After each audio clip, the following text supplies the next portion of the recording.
저는 6월 총설교 주제가 하늘을 날자. 한번 따라해보세요. 하늘을 높이 납시다. 그런 주제로 주의 말씀을 드리기 시작했고, 지난주는 당신을 뜨게 하라 이런 말씀을 드렸어요.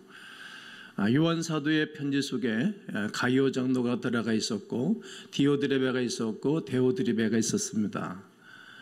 가이오 장로를 칭찬하고 격려하고, 그리고 데오드레베를 축복하는 그런 말씀을 나눴습니다. 가이오는 모든 사람에게 사랑을 받았던 교회의 리더였습니다. 교회의 리더입니다. 어느 단체, 어느 바깥의 리더가 아니라 교회의 리더라는 것입니다. 그리고 진리를 확고하게 붙들고 살아가고 있었던 참된 예배자였습니다. 일식면도 없었던 사람들, 친구도 친척도 아니었지만, 그리고 하나님의 거룩한 일을 하는 사람들을 잘 대접하고 그들의 필요를 채워주었습니다. 가이오는 하나님께 합당한 복음을 전하는 수많은 전도자들을 섬겨왔습니다. 그가 할 수 있는 최고의 사랑, 예수님을 닮은 사랑을 세상에 전하고 또 전했던 사람입니다. 데메드리오 역시 선한 사람이었습니다. 그는 선교 여행을 다니는 전도자들 중에 한 사람이었으며, 가이오에게 사도 요한의 편지를 잘 전해준 사람이었어요. 그때는 이렇게 기독교인들이 핍박을 당하고 잘못하면 죽음을 당할 수도 있어요. 그러나 자기의 생명을 담보 삼아 거룩한 일에 감당했던 사람입니다. 곧 사도 요한의 뜻을 대변해 주는 사람이었습니다. 자, 목회문서 보면 제 뜻을 잘 대변해 줘서 일을 좋게 만들고 일을 성공적으로 만드는 사람들이 있지 않습니까? 이렇게 사도 요한의 뜻을 대변해 주는 좋은, 아주 주의 종과 좋은 관계를 누리는 사람입니다. 그 사도 요한이 인정하는 사람이라는 뜻입니다. 가이오와 데메드리오의 섬김을 통해 수많은 사람들이 예수 그리스도의 복음을 전할 수 있었습니다. 그들의 소교를 통해 교회가 세워졌고, 날마다 교회가 아름다운 교회로 세워졌을 뿐만 아니라 오늘도 우리도 믿음의 좋은 선진과 믿음의 좋은 선배로 우리에게 교훈을 주는 좋은 사람으로 남아 있습니다. 우리도 언젠가는 일을 하지 못할 때가 있을 것이고 이 땅을 떠날 것입니다. 그때 다음 후대한 사람들이 그분 참 좋았어, 그분의 교회에 섬기는 것은 아름다웠다고 이렇게 말할 수 있기를 원합니다. 그렇게 내 자신이 떠야 됩니다. 오늘은 두 번째 하늘 날자. 오늘은 여러분들의 이웃을 뜨기를 원합니다. 여러분의 이웃을 세우기를 원합니다. 여러분만 가이오처럼 그리고 데메드리오처럼 나 혼자만 뜬다면 좀 약간 뭔가가 부족하지 않겠습니까? 나를 따르고 말씀하신 예수님의 부르심은 예수님의 뒤만 쫄래쫄래 쫓아다니는 자가 아니라 예수님의 삶 그 자체를 따르며 닮으라는 말씀입니다. 나 자신만 변하는 것이 아닌 또 다른 사람을 세우는 일에 감당해 달라고 주님이 말씀하는 것입니다. 12제자를 파송할 때도 너희는 가서 모든 사람들을 제자로 삼아 아버지 아들과 성령의 이름으로 세례 주고 내가 너에게 분반 받는 것을 가르쳐 지키게 하라. 제자들만 세우는 것이 아니라 또 다른 사람을 세우기를 원하셨던 하나님의 마음이 이제 가이오 장로에게, 데메드리오에게, 오늘 이 시대에 우리가 하나님을 섬기는 우리들에게도 주님이 요청하고 말씀하는 소리가 들려야 됩니다. 연말이 되면 사랑의 열매 구성과 같은 불이웃을 돕는 단체들이 많이 등장합니다. 그리고 어김없이 등장하는 뉴스에는 익명의 독재가가 평생 동안 모은 돈들을 누군가 이웃을 해서 써달라고 쾌척하는 분들이 계십니다. 사람은 일반적으로 무슨 일을 할 때 자신의 이름을 명예롭게 하기를 원하지요. 자기의 이름이 뜨기를 원하고 자기가 이 세상에 나타나기를 원합니다. 모든 사람들 속에는 그러한 속사람이 있습니다. 그 중에 저도 말할 수 없겠지요. 특별히 남을 돕는 일만큼 수많은 사람들에게 박수와 칭찬을 받는 것도 누가 마다하겠습니까? 때로는 자신의 이름을 적고 모금하는 경우들도 우리가 보게 됩니다. 하지만 윈손이 하는 것을 오른손이 모르게 하는 사람들도 아주 많습니다. 조금씩 접촉해서 모은 거금을 남을 돕는 일에 돕는 분들이 많이 계십니다. 정말 아름다운 뉴스 아닙니까? 자신의 명예욕, 남들에게 칭찬과 박수를 받고 싶은 그런 모든 욕구를 다 물리치고 조용히 다른 이웃을 세우는 일에 사랑을 베푸는 그것이야말로 얼마나 아름답습니까? 그분들의 개인적인 삶을 들여다보면 본인의 삶이 어려운 분들도 굉장히 많습니다. 여유가 있고 풍성해서만이 주는 사람은 거의 많지가 않습니다. 매일매일 김밥을 팔아서 번 돈이라든지 폐지를 주어서 모은 돈이라든지 아주 피눈물 같은 물질들을 쾌척하는 것을 보게 됩니다. 자신들도 어렵게 살았기 때문에 다른 이웃도 좋은 환경에서 자라나고 생활하기를 원하여 베푸는 것이죠. 마치 두 렙돈의 헌금을 드렸던 가난한 과부의 마음처럼 사람 가득하게 따뜻함이 우리를 감동하게 합니다. 저는 오늘 성경 속에서 그 위대한 한 인물을 소개하려고 하는 것입니다. 이 사람은 유명했던 교역한 인물이었습니다. 하나님 앞에서 선한 사람이었고 귀한 일꾼이요 리더였습니다. 한마디로 자기 자신이 그냥 떠오른 뜬 사람 중에 한 사람입니다. 그런데 그가 다른 사람들을 세우기를 시작하는 것입니다.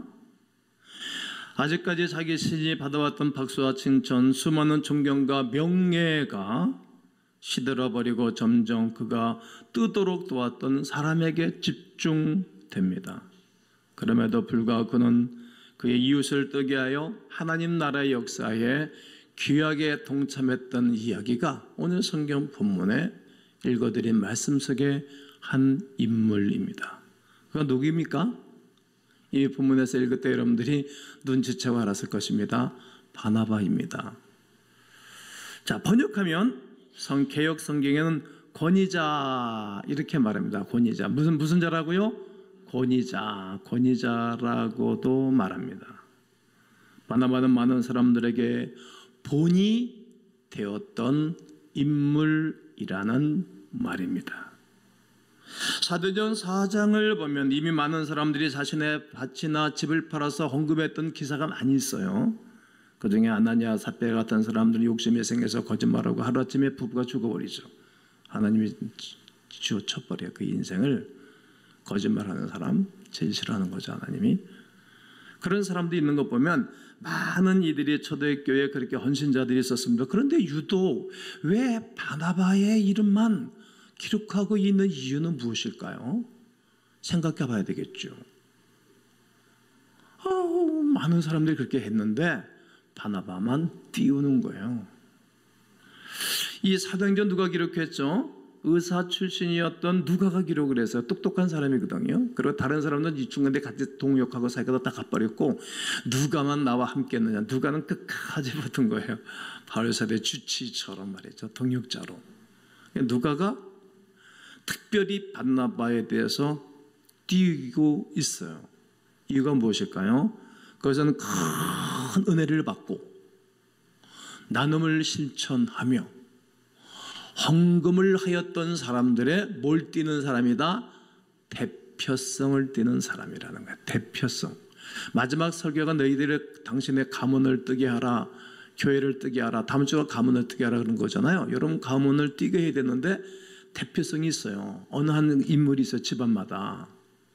그러니까 이 바나바는 그렇게 헌신적인 삶을 살았던 사람들 중에 대표성을 띠는 사람이라 이거예요. 여러분, 나는 여러분 가문에서 이 사회에서 이 세대에 교회에서도 대표성을 띌 수 있는 분들 되기를 축복해요. 그렇습니다. 바나바는 예루살렘 교회 성도들의 모델이었던 사람입니다. 그 본은 수많은 성도들 사이에서 특별한 권위를 세우게 했던 것입니다. 바나바는 이 권위를 자신을 높이는 데 사용하지만 않습니다. 자신의 밭을 팔아 남을 섬기는 데 사용하였고 또 다른 사람을 세우는 이 일에 그가 쓰임받고 사용되어지는 모습을 보게 됩니다. 이웃을 뜨게 하는 일에, 다른 이들을 뜨게 하는 일에 그의 삶이 쓰임받고 있는 것을 볼 수 있다는 말입니다. 우리 교회도 재산을 가지고 섬기고 베푸는 식구들이 많이 있습니다. 예수님께서 가장 높은 자리에 오르는 제자들을, 권위를 누리고 살고 싶어하는 제자들을 바라보면서 뭐라고 말씀하셨는가요? 한번 여러분들 읽어봅니다. 시작. 너희 중에 누구든지, 네, 옆에 분한테 해보세요. 아셨죠? 물어보세요. 아셨죠?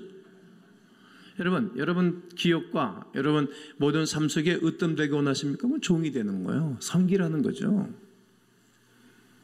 똘마니처럼 살지 말고 또 그냥 그 나이 먹어서 막 잔소리꾼으로 살지 말고 주장하는 자로 살지 말고 그냥 섬기는 자, 종이 되라는 거예요. 종. 그런 으뜸이 된다는 거예요. 폼잡지 말라는 거죠. 바나바가 그런 사람이었습니다. 바나바의 삶이 그런 삶이었습니다. 섬김 자체가 바로 그의 모습이었다는 거죠. 바나바 이름의 또 다른 뜻이 뭡니까? 위로자. 위로자라는 뜻이 얼마나 귀합니까? 이 바나바만 있으면 사람들이 위로를 받는 거예요. 조상오기도 막 긴장하는 거예요. 막. 근데 바나바는 오면은 사람들이 편안한 거예요. 필요 중심적 사역. 그를 통해서 다른 사람들의 애환을 들어주고 해결해주고 어려운 위기를 헤쳐나가도록 도와주는 사람, 곧 위로자였다는 거예요. 그래서 그는 대표성을 띈 인물이에요. 자신의 전 재산을 팔아 사람을 섬기기 위해 헌금하는 그 모습에 얼마나 또 많은 사람들이 도전을 받고 위로를 받았지 않겠습니까? 그래, 신앙은 저렇게 하는 거야. 저렇게 우리도 살아야지. 가시가 있으면 뭐하나. 자식들에게만 물어주면 뭐하겠어요. 그때 당시에는 나라가 언제 망하는지 모르지. 패권사가 그렇잖아요. 로마라는 나라 지금 엉망진창인 나라 됐잖아요. 나라도 한때 왕성했다가 한때 이제 먹히는 거예요.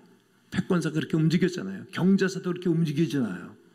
대한민국이라는 나라가 경제대국 10위, 8위에서부터 11위까지 왔다 갔다 하는데 이런 나라가 될 때 누가 알겠어요. 유로의 스몬 나들이 그냥 깔아앉잖아요. 잠수한 물에 깔아앉듯이 말이죠. 언제 솟아 올라온지 모르겠죠. 그게 역사예요. 개인도 마찬가지고 말이죠. 섬길 수 있을 때, 힘이 있을 때 섬기고 베푸고 위로자가 된다는 것은 얼마나 기회를 잘 타고 인생의 모멘텀을 살아가는지 모릅니다. 사도들은 물론이고 예루살렘 교회 모든 사람들은 바나바를 인정하였던 것입니다. 교회도 하나님께서 그리고 목사에게 인정받는 일꾼들이 반드시 있지요. 어떤 일이 생기면 그들을 먼저 찾게 됩니다. 그들에게 섬김을 요청하기도 합니다. 바나바가 바로 그런 사람이었습니다. 그러던 중 스데반 집사가 돌에 맞아 죽는 사건이 벌어졌지 않습니까? 이 일로 초대교회 박해가 일어나자 성도들이 각각 모든 것을 흩어졌어요. 바로 오늘 본문이 그런 말씀으로 시작합니다. 19절. 그때 스데반의 일로 일어나 환란으로 말미암아 흩어진 자들이 베니게의 구부로 안디옥까지 이르러 유대인에게만 말씀을 전하는데 바로 그겁니다. 스데반의 죽음과 그의 핍박으로 이제 흩어지는 거예요. 살아남기 위해서.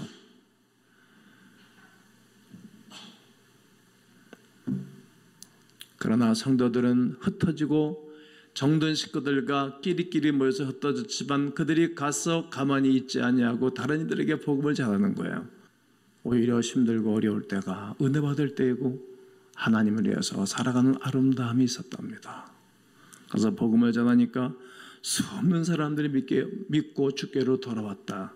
여러분들 읽어보세요. 사도행전 11장 21절 시작.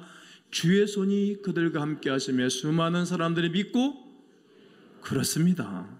헬라인들과 유대인, 이방인까지 복음이 심겨져 안디옥의 교회가 세워지기 시작합니다. 이 소식을 들은 예루살렘 교회는 안디옥의 믿을 만한 일꾼, 즉 목회자를 보내기로 결정을 내립니다. 여러분이 예루살렘 교회라면 누구를 제일 먼저 떠올리겠습니까? 예, 바나바겠죠. 대표성을 띠는 사람, 잘 섬기고 성경을 잘 가르치고 그랬던 사람 떠올리고 싶지 않겠어요? 죄송하지만 나는 벌써부터 후임자를 위해서 기도하고 있어요. 어떤 사람을 세워놔야 나보다 더 잘할까? 어떤 후임자를 세워놔야 더 영광스러운 교회를 세우고 우리 교회보다 더 큰 일을 하고 영광스러운 하나님의 사람을 세울까? 사람을 떠올린다는 거예요. 사람이에요, 사람. 이 소식을 들은 예루살렘 교회는 정하고 기도하를 시작하면서 결정을 내리는 거예요. 뭐라고? 섬김과 위로의 사람 바나바를 결정하는 것입니다. 안디옥 교회가 부흥하자 이제 안디옥 교회가 이제 바나바 때문에 와장창 부흥을 했어요. 확 떠버렸어요. 바나바는 동역할 수 있는 사람을 세우고자 하는 거예요. 내 옆에 좋은 사람이 있으면 편안한 거예요. 여러분도 여러분 옆에 취사에서 한 부서를 이끈다든지 또 회사를 경영할 때 옆에 있는 이 팀원들이 잘 이제 편안하잖아요. 바나바는 동역자가 필요했어요. 그게 누구입니까? 초대교회 부흥의 주춧돌을 놓았던 한 인물, 성경, 신약 성경 절반 이상을 기록했던 사람 사도 바울입니다. 당시 사도 바울은 예수를 만나고 휴심하였으나 스데반의 사건에 연루되어서, 왜냐하면 스데반 안수비사를 돌로 쳐 죽이는 일의 주동자였으니까 이 일이 소문이 빡 퍼졌잖아요. 그러나 바나바는 그런 사울을 찾아갑니다. 그리고 동역자로 세우고자 했습니다. 예루살렘 교회나 예루살렘 교회에서 파송을 했으니까 예루살렘 교회나 안디옥 교회 중직자들과 일꾼들이 얼마나 염려했겠습니까? 예루살렘 교인들도 역시 별로 안 좋아했고 바울을 안디옥 교회 교인들도 별로 안 좋아했어요. 그러나 그동안 자기가 가지고 있던 영적인 권위, 영적인 심, 그 심을 가지고 어떻게 하는가 보십시오. 사도행전 9장 20절 27절 읽어봐야 됩니다. 다 함께 읽으십시오. 시작. 사울이 예루살렘에 가서 제자들을 사귀고자 하나 다 두려워하여 그가 제자됨을 믿지 않는 거예요. 바울이 또 바나바가 데리고 사도들에게 가서 그가 길에서 어떻게 주를 보았는지와 주께서 그에게 말씀하신 일과 다메섹에서 그가 어떻게 예수의 이름을 담대히 말했는지를 이제 바울이 대신 바나바가 싹 설명해 주는 거예요. 바나바는 오히려 바울의 신원을 보정하면서 계속 대변자로 살고 있어요. 그리고 그냥 자기 고향에 가지고 조용히 13년 동안이나 조용히 묻혀 살고 있는 그를 끄집어내서 선교사로 세우고 하나님의 일에 쓰임받는 사람으로 세우는 것. 즉 바나바는 사울을 띄우기 시작한 것입니다. 25절 26절 또 읽습니다. 바나바가 사울을 찾으러 다소에 가서 만남의 안디옥에 데리고 와서 이제 안디옥 교회를 데리고 왔어요. 둘이 교회에 1년간 모여있어 큰 무리를 가르쳤고 제자들이 안디옥에서 비로소 그리스도인들의 일컬음을 받게 되었더라. 더 놀라운 건 13장부터인데 이제 안디옥 교회에서 사역하던 바나바 사울을 따로 세워서 선교 사역에 동참하고 보내자. 그들이 함께 금식하고 기도를 했습니다. 그것이 2절과 3절 주를 섬겨 근심할 때 성령이 이르시되 내가 불러시키는 일을 위하여 바나바와 사울을 따로 세우라 하시니 이에 금식하고 기도하고 두 사람에게 안수하여 보냈습니다. 이때 주도적으로 선교행을 이끈 사람은 항상 누구였었죠? 바나바였었죠. 예루살렘 교회에서도 평판이 좋고 대표성을 띈 사람, 그러니까 그 사람을 안디옥에 보냈고 안디옥에 가서 사역을 잘 감당하는데 일꾼이 필요하니까, 큰 일꾼이 필요하니까 누구를 세울까 얼마나 고민했겠어요. 그래가지고 13년 동안이나 치과하고 살고 있던 사울을 찾아가지고 권면하고 위로해가지고 데려다가 1년 동안 함께 성경 공부를 시켜보니까 자기보다 더 잘하거든. 자기도 잘하고 자기보다는 더 구약적 성경 배경으로 설교를 너무 잘하고 잘 가르치니까 그때 마음을 먹었겠죠. 그리고 자기가 항상 팀장이었어요. 자기 항상 리더였어요. 근데 이제 1차 선교 여행을 떠날 때 자기는 2인자로 물러서고 누구를 1인자로 세웠다고요? 바울을 1인자로 세운 거예요. 그것이 바나바의 소명이고 비전입니다. 직분자가 되는 것 그렇게 중요하지 않습니다. 기관장, 장로 있어야 됩니다. 그러나 그렇게 중요하지 않습니다. 그에게는 복음만 전할 수 있으면 되는 것입니다. 이런 바나바를 가까이 지켜보았던 교회는 그를 예루살렘 교회에 보내기로 결정하고 이렇게 말하였습니다.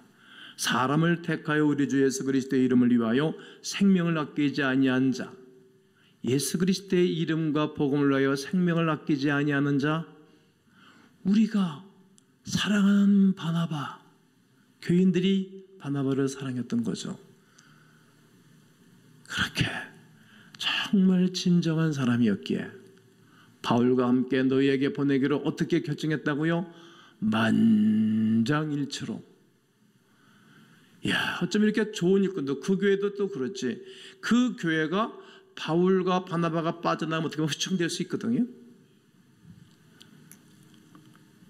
아직까지 은퇴로 빠져나가는 것이 아니라 다른 사역에 투입하기 위해서 만장일치로 보내기는 했지만 사랑하는 사역자이지만 더 큰 하나님의 역사를 놓아줄 줄 아는 사람들이 그들의 결정력이었습니다. 놀랐어요, 제가. 그렇습니다. 예수 그리스도의 복음을 증거하며 생명을 아끼지 않는 자들, 생명이 아끼지 않은 바나바와 사울을 그들이 보내기로 만장일치로 가결하는 그들의 모습을 보게 됩니다. 그저 모든 사람들을 제자로 삼아 교회를 세우는 그 일에 온 신경을 집중했던 사람입니다. 즉 이웃을 뜨게 했던 사람입니다. 이웃을 세우는 사람입니다. 이웃을. 우리가 다른 사람들, 나중된 사람들이 뜨는 것 보게 되어지면 좋아하는 사람도 하나도 없잖아요. 거의 다 그래요. 그러나 하나님께 초점을 두고 하나님의 영광을 두고 살아가는 사람들은 크게 보고 가능할 수가 있어요. 주님 만난 사람은 가능해요. 하나님 영광을 위해서 살아가는 사람들은 가능해요. 예수님을 이 땅에 보내시고 우리에게 내어주신 하나님의 놀라운 은혜를 아는 사람들은 가능한 것입니다. 바울을 말할 때 바나바를 어떻게 빼놓을 수 있겠어요? 바울을 만날 때 바나바는 절대로 소외시킬 수 있는 인물이 아닙니다. 바나바 때문에 바울이 있었기 때문입니다. 이처럼 여러분의 성김과 헌신은 사람을 세우는데 수고를 하나님께서 하실 것입니다. 기억하실 것입니다. 주목받지 못하는 인생이라도 어찌 그 인생이 허무한 인생이라 말할 수 있겠으며 빛나지 않은 인생이라 말할 수 있겠습니까? 괴테가 그런 얘기를 했어요. 조그만 먼지에 빛을 발하면 먼지도 빛을 반사한다고. 여러분이 옆에 있는 모든 식구들, 또 여러분 특별히 나는 누구를 확 띄울 수 있을까 생각하면 틀림없이 여러분들은 자녀들이라 그럴 거라고. 다음 세대. 맞아요. 여러분들의 다음 세대도 한번 믿음으로 띄워보세요. 그리고 여러분 옆에 있는 사랑하는 교사들이 학생들을 좀 띄우세요. 부장님들은 교사들을 띄우시고 사람 많은 순장님들은 수원들을 확확 띄워보세요. 그리고 나보다 더 잘하면 당신이 순장해, 내가 순원할게. 그렇게 말할 수 있어야 된다는 거예요. 하나님 만난 사람은 가능해요. 주님의 거룩한 음성을 듣는 사람들은 가능해요. 이렇게 한 주간을 살고 우리의 인생을 살면서 여러분 주변에 있는 사람들이 이 땅을 솟아오르는 축복과 뜨게 하는 역사가 있기를 주 예수의 이름으로 권면합니다.